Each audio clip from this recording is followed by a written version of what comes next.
entier. Christelle Rebière. Les auditeurs ont la parole dans RTL Midi. Merci à vous tous d'être là. 13h41. Emmanuelle Barbara, avocate associée chez Auguste et Debouzy et spécialisée dans le droit du travail, va nous éclairer. Bonjour à vous. Bonjour. Un salarié peut-il être licencié s'il utilise la messagerie électronique de son entreprise à des fins personnelles? C'est la question qu'elle a répondu ce matin la Cour européenne des droits de l'homme, et elle a décidé de sanctionner la surveillance des courriels privés par un employeur. C'est un salarié roumain qui avait saisi la Cour après son licenciement. D'abord, est-ce que c'est une surprise cette décision? Ça n'est pas une surprise, en tout cas à l'aune des principes qui s'appliquent dans notre pays. Nous sommes dans une législation qui est davantage protectrice de la vie privée du salarié dans l'entreprise, car le principe, c'est l'aménagement précisément de cette vie privée dans un contexte professionnel. Alors certes, il y a des restrictions, mais ces restrictions sont encadrées et depuis relativement longtemps. Un mot sur ce contexte, on a un dispositif qui fait que d'une part on a la CNIL, la Commission nationale informatique et liberté, qui expose que dans le cadre de la surveillance et des mécanismes de surveillance du salarié, il faut absolument, d'une part, informer, consulter les représentants du personnel. Donc ça veut dire qu'il faut le faire savoir, il faut le déclarer à la CNIL et proposer des modes opératoires sur le mode, j'allais dire, de surveillance, donc être précis sur ce que l'on fait et la durée de conservation des données. C'est bien. Donc ça, c'est le premier point. Le deuxième point, c'est que précisément dans ce cadre-là, l'employeur a quand même un droit légitime aussi de savoir ce que deviennent. Enfin, oui, ça fait voilà. Dans l'absolu, j'allais vous dire un peu de bon sens, quoi. Voilà. On est au bureau, on envoie des mails perso sur sa boîte pro. Je trouve pas ça forcément bien. Oh ben vous êtes bien radical. Vous avez. On n'est pas là pour ça. Non, mais on n'est pas là pour ça. Mais la vie aujourd'hui, elle est faite de quoi? De moments qui se superposent, la porosité, la vie professionnelle, personnelle. On le dit suffisamment pour être un peu patatillon, si je puis dire, sur cet aspect-là. Et dans le fond, si la légitimité de l'employeur est reconnue au titre de savoir ce que deviennent, ce que font les salariés de l'usage de dispositifs mis à leur disposition, il y a le règlement intérieur et plus largement les chartes informatiques pour lequel on peut faire savoir comment on contrôle ce qu'on appelle le flux.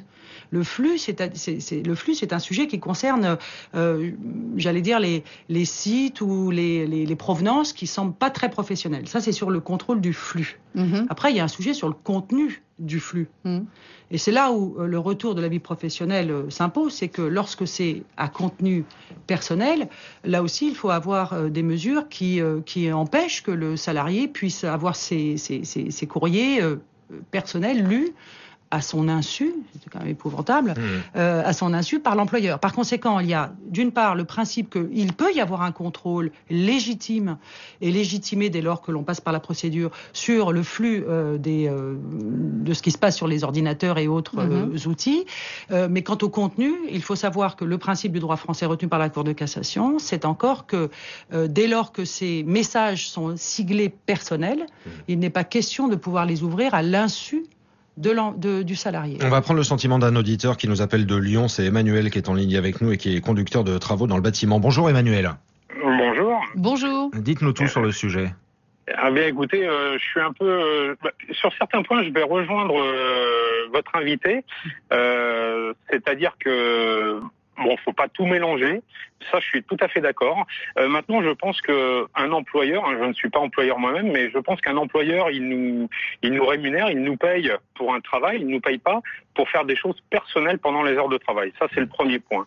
Le deuxième point, c'est d'utiliser purement le matériel de la société. Je pense que d'envoyer un mail, ça n'a pas un coût supplémentaire pour la société. Maintenant, de là à utiliser sa boîte mail professionnelle, je trouve ça complètement ahurissant.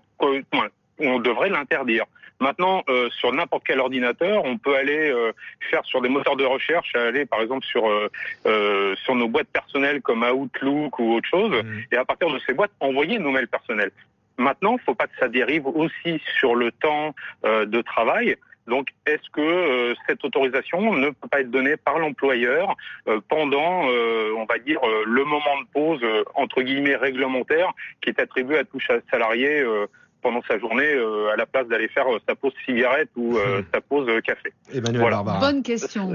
Très bonne question. En principe, je suis plutôt attendue sur le versant plus, comment dirais-je, différent de celui-là. Donc, je ne peux qu'être d'accord avec vous, mais si vous voulez, la CNIL et toute la législation, y compris les jurisprudences, mettent l'accent sur une tolérance d'un usage raisonnable. Et donc tout l'enjeu, c'est le raisonnable. Alors, raisonnable, ça veut dire quoi? Eh ben voilà, ça veut dire que à l'aune des excès, eh bien, alors par exemple, a été jugé que constituait une faute grave le fait pour un salarié de se connecter 41 heures par mois, hein, donc c'est quand même plus d'un quart de temps de travail sur des sites personnels, enfin ou qui ne traduisaient pas une activité professionnelle intense.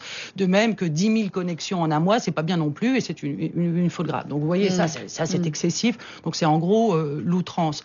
Mais sur le point du caractère, j'allais dire, raisonnable de cet usage, il faut considérer que dans le fond, aujourd'hui, on ne peut pas faire autrement que de communiquer avec les outils qu'on a, et on est souvent, j'allais dire, adossé à nos outils, et donc par conséquent, le fait de passer un coup de fil ou envoyer un petit mail pour savoir que tout va bien, etc., ça rassure tout le monde, et c'est susceptible d'être compris dans le temps professionnel. Juste un point, il y a eu un arrêt en effet de cassation criminelle qui est venu en 2013 que l'usage excessif en question des outils professionnels à des fins privées était susceptible de caractériser un abus de confiance. Donc, c'est-à-dire en effet un détournement de ce que vous êtes payé pour faire quelque chose et pas pour faire autre chose. Voilà. Donc, fort de cela, après, il faut être raisonnable, et dans le fond, c'est commandé par le vivre ensemble, par un peu de bon sens, un peu de bon sens, et tout ça va très bien, et voilà. Merci beaucoup Emmanuel Barbara, spécialisé dans le droit du travail, de nous avoir éclairé sur le bon sens notamment, ça fait du bien.